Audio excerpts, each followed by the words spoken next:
Video کو like کر کے آگے شیئر ضرور کر دیں۔ نہیں، چند دن بچے ہیں گنتی کے، چند دن، اور آج کا دن تو خاص۔ اللہ کرے جب امام منبر پر جائے تب دعا کرو، جمعہ کی نماز کے بعد دعا کرو، افطار کے وقت دعا کرو، سحری کے وقت دعا کرو، اور خوب گڑ گڑا کے اللہ سے کہو، مولا ہم تو نادان ہی ہیں، ہم تو سیاہکار ہی ہیں، ہم تو مجرم و گنہگار ہی ہیں، ہمیں معاف کر دے۔ یاد رکھیے اگر وہ بخش دے تو اس کا کرم ہے، ورنہ نمازیں بھی نہیں بخشوا سکتی ہمیں، ہماری نمازیں بھی ہماری نجات نہیں دلا سکتی، ہمارے روزے بھی ہمیں نہیں بخشوا سکتے، ہماری زکاتیں بھی ہمیں نہیں بخشوا سکتی۔ اگر کوئی بخشوا سکتا ہے تو اس کا کرم ہی ہمیں بخشوا سکتا ہے۔ اگر جنت میں کوئی چیز لے جا سکتی ہے اس کا کرم ہی ہمیں جنت میں لے جا سکتا ہے۔ آئیے آج سے آخری دن تک بہت غنیمت جانیے اس رمضان شریف کو، اور ابھی تو تین طاق راتیں باقی ہیں، 2 تو گزر گئی، 21 اور 23 گزر گئی، آج 25 آنے والی، 25ویں طاق رات ہے، پھر 27ویں ہوگی اور پھر 29ویں ہوگی۔ ابھی یہ 3 طاق رات ہمارے پاس بچی ہوئی ہے جسے شب قدر کہتے ہیں، اور شب قدر اللہ نے یہ بھی شب قدر امت محمدیہ کو خاص عطا کیا، اس سے پہلے کسی کو شب قدر نہیں دی۔ شب قدر کا ایک معنی ہے تنگی کی رات، قدر عربی میں تنگ کو کہتے ہیں، تنگی کی رات شب قدر۔ اس کو تنگی کی رات کیوں کہتے ہیں؟ تنگ رات، تنگی کی رات، تنگ ہو جانے والی رات کیوں کہتے ہیں؟ اس لیے کہ آسمان سے شب قدر میں اتنے فرشتے زمین پر آتے ہیں، اتنے فرشتے زمین پر آتے ہیں کہ زمین تنگ پڑ جاتی ہے فرشتوں کی تعداد سے، اتنی تعداد ہوتی ہے کہ زمین کم پڑ جاتی ہے، اس لیے اس کو شب قدر کہتے ہیں۔ اور چونکہ جب سے میرے آقا نے وصال فرمایا ہے تو جبریل زمین پر اب نہیں آتے، لیکن آتے ہیں تو ایک رات میں آتے ہیں، اسے شب قدر کہتے ہیں۔ اور صاحب روح البیان لکھتے ہیں کہ شب قدر میں جو فرشتے زمین پر آتے ہیں، کیوں آتے ہیں پتہ ہے؟ جبریل کے ساتھ اللہ اکبر سال بھر اللہ سے دعا کرتے، اے اللہ ہمیں زمین پر جانے دے، اے اللہ ہمیں زمین پہ جانے دے، اور جو ہم سے بہتر عبادت کرتے ہیں، توجہ کرنا یہاں، جو ہم سے بہتر عبادت کرتے ہیں اس عبادت کرنے والوں کی زیارت ہمیں کرنے دے۔ کون کہہ رہا ہے؟ جبریل علیہ السلام، فرشتوں کے سردار، فرشتے کہہ رہے ہیں اللہ ہمیں زمین پہ جانے دے اور ہمیں ان سے ملنے دے، ان سے ملاقات کرنے دے، ان کی زیارتیں کرنے دے جو ہم سے بہتر عبادت کرتے ہیں۔ یا اللہ جبریل سے بہتر عبادت کون کر سکتا ہے؟ دور رسالت میں کہتے تو ہم سمجھتے کہ سید العالمین کی ذات تھی، لیکن یہ تو قیامت تک کے لیے ہے کہ وہ سال بھر اللہ سے عرضی لگاتے اور اللہ سال میں ایک رات ان کو زمین پہ بھیجتا ہے، جاؤ جو تم سے بہتر عبادت کرنے والے ان سے مل لو جا کر۔ تو کون سی عبادت ہے جو جبریل سے بہتر آپ کر لیں گے یا ہم کر لیں گے یا فرشتوں سے بہتر ہم عبادت کر لیں گے؟ ہے کوئی نہیں نا؟ تو پھر جبریل کی دعا بے مقصد تو نہیں، فرشتوں کی دعا بے مقصد تو نہیں؟ ایسی کون سی عبادت ہے جو فرشتے نہیں کر سکتے آپ اور ہم کر سکتے ہیں؟ تو وہ کون سی عبادت ہے؟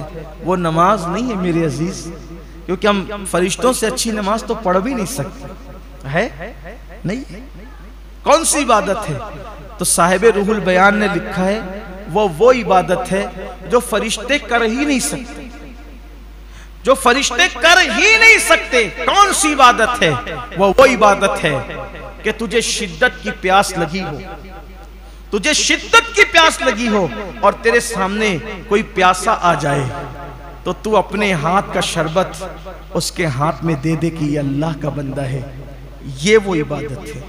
تجھے شدت کی بھوک لگی ہو، تیرا پیٹ کہتا ہو مجھے بھوک لگی ہے کھانا کھلا، اور تیرے ہاتھ میں غذا موجود ہے، کھانا موجود ہے، تو تو خود نہ کھائے، بھوکا رہ کر اس غریب کو کھلا دے، اس بھوکے کو کھلا دے۔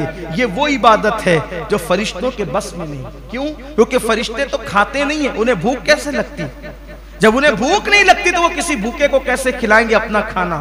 وہ کھاتے ہی نہیں ہیں تو وہ دوسرے کو کیسے کھلائیں گے؟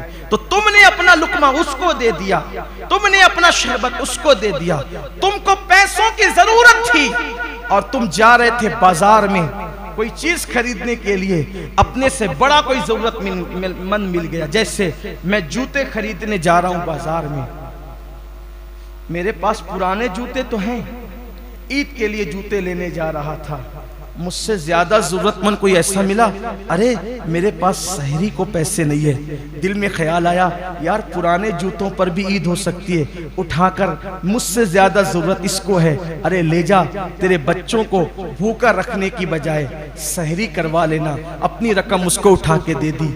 یہ کام فرشتے نہیں کر سکتے، یہ کام آپ کا ہے۔ اور فرشتے ایسے عبادت گزاروں کو ملنے کے لیے شب قدر میں زمین پر آتے اور ان سے مصافحہ کرتے۔ آپ کو پتہ ہے یہی مالیگاؤں ہے، یہ مالیگاؤں۔ پچھلے سال عید کے بعد ایک خاتون آئی اور اس نے بتایا کہ میرے بچے ہر سال روزہ رکھتے تھے لیکن اس سال میرے بچوں کا پہلا روزہ چھوٹ گیا رمضان شریف کا، پچھلے سال کے بعد۔ پوچھا گیا کیوں چھوٹا؟ تو کہا کہ اس وقت نہ رات کو ہمارے گھر میں کچھ پکا تھا اور نہ سحری کے لیے ہمارے گھر میں کچھ موجود تھا، تو ہم نے بچوں کو یہ کہہ کر کے سلا دیا کہ رات کو بھی کچھ نہیں کھائے، سحری میں بھی کچھ نہیں کھائے تو دن کو روزہ کیسے رکھ پاؤ گے، اس لیے سو جاؤ۔ یہ ہمارا شہر مالیگاؤں، ایسے لوگ بھی اس میں بستے ہیں۔ اس طرف کی بستی ہے، بستی کا نام نہیں لوں گا، کسی کا عیب کھولنا مقصد نہیں، کسی کی غربت کا تماشا کروانا مقصد نہیں ہے، ایسے بھی لوگ ہمارے پاس آتے ہیں۔ افسوس ہوا کہ مالیگاؤں شہر میں ایسے بھی لوگ ہیں جبکہ ہم دودھ پی کر سحری کریں، تری کھا کے سحری کریں، قیمہ روٹی کھا کے سحری کریں، ایک سے غذائیں کھا کے ہم سحری کریں، اور ہمارے شہر میں کچھ ایسے بھی لوگ ہیں کہ وہ پہلا روزہ صرف اس لیے چھوڑ دیں غربت کی وجہ سے۔ تو کیا میدان محشر میں قدرت ہمیں پکڑے گی نہیں؟ ہم صرف اپنے لیے ہیں یا کسی اور کے لیے بھی ہیں؟ اگر آپ یہ سمجھتے ہیں کہ صلاۃ التسبیح شب قدر میں پڑھ کے بخش دیے جائیں گے اور لوگ بھوکے سو رہے ہوں، میں سمجھتا ہوں یہ خام خیالی۔ مسلمانوں کو دین سمجھنے کی ضرورت ہے۔ نفل پر جتنا زور لگا رکھا ہے، نفل پر زور لگانے والوں پہلے فرائض پر توجہ کرو۔ بھوکوں کا پیٹ بھرنا صلاۃ و تسبیح میں محنت کرنے سے افضل ہے، پڑوسیوں کا خیال کرنا صلاۃ و تسبیح میں محنت کرنے سے افضل ہے۔ ادھر کسی کی توجہ نہیں ہے، سب اپنی ذات پر توجہ ہے۔ خدا کے لیے دین سیکھو۔ دین کیا ہے؟ دین کیا ہے؟ دین سیکھو۔ دین یہ ہے جو اللہ کے رسول نے پیش فرمایا۔ خود کا گھر میں مہینے بھر سے چولہا نہیں جلا، خود کے گھر میں مہینے بھر سے چولہا نہیں جلا۔ ایک عورت نے کٹورا بھر کر کے دودھ پیش کیا تحفے میں، گھر سے دودھ منگوایا تو وہ دودھ دیکھ کر کے صفہ کے چبوترے میں بیٹھے ہوئے 70 لوگ بول اٹھے آقا کئی دنوں میں ہمیں کھانا نصیب نہیں ہوا، کئی دنوں میں کھانا نصیب نہیں ہوا۔ تو آقا نے فرمایا ابو ہریرہ لے اور لے جا کر کے پہلے ان کو پلا دے، اور اس کے بعد صحابہ کو پلایا، پھر آخری میں خود پیا۔ ہمارے پاس یہ نظام کہاں، یہ مزاج کہاں؟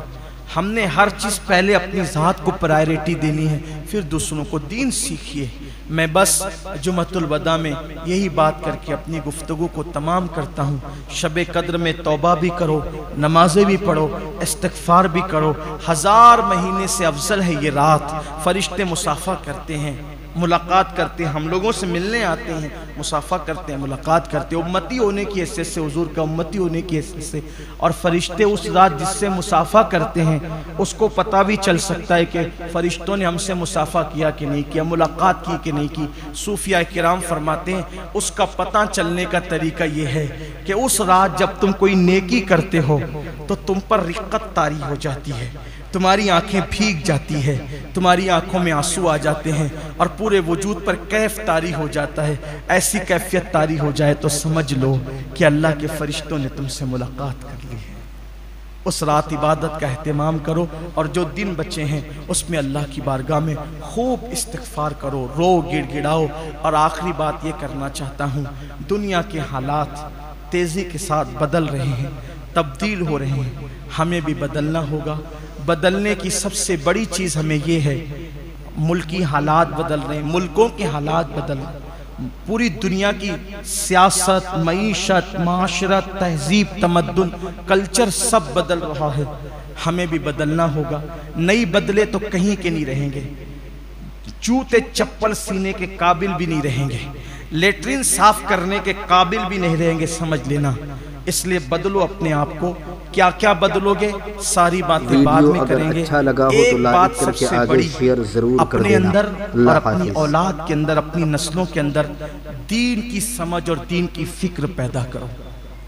ہمیں دین آج اتنا بھی پتہ نہیں ہے کہ کیا ایمان ہے، کیا کفر ہے، یہ بھی پتہ نہیں۔ روزہ کیسا رکھنا چاہیے یہ بھی پتہ نہیں، زکوٰۃ کیسے دینی چاہیے یہ بھی پتہ نہیں، نماز کیسے پڑھنا چاہیے یہ بھی پتہ نہیں، کچھ پتہ نہیں ہے دین کے بارے میں۔ اللہ والو، اللہ کے بندو، صرف ایک کام کرو، دیندار بنو، دین پڑھو۔ دین کتابوں میں اردو زبان میں موجود ہے، کتابیں آ چکی ہے، اس میں پڑھو، سیکھو، سمجھو، دیندار بنو۔ ایک ایک مسلمان کے پاس کم سے کم اتنا علم ہونا ضروری ہے کہ اگر کوئی کافر، کوئی منافق، کوئی دین کا دشمن اگر آپ پر اعتراض کرے، آپ کے مذہب پہ اعتراض کرے، آپ کو جواب دیتے آنا چاہیے، آپ اس سے گفتگو کر سکے۔ آپ کہیں مجھے معلوم ہی نہیں، اگر آپ سے کوئی پوچھ لے رمضان شریف کے روزے کیوں فرض ہوئے، مجھے معلوم نہیں، اس لیے کہ رکھنا نہیں ہے، جو رکھتے ہیں انہیں معلوم نہیں کہ کیوں ہے۔ عید کیوں آتی ہے، عید کیوں پڑھتے ہیں، نہیں معلوم ہے۔ حضور کی ولادت کی تاریخ کون سی تھی، نہیں معلوم۔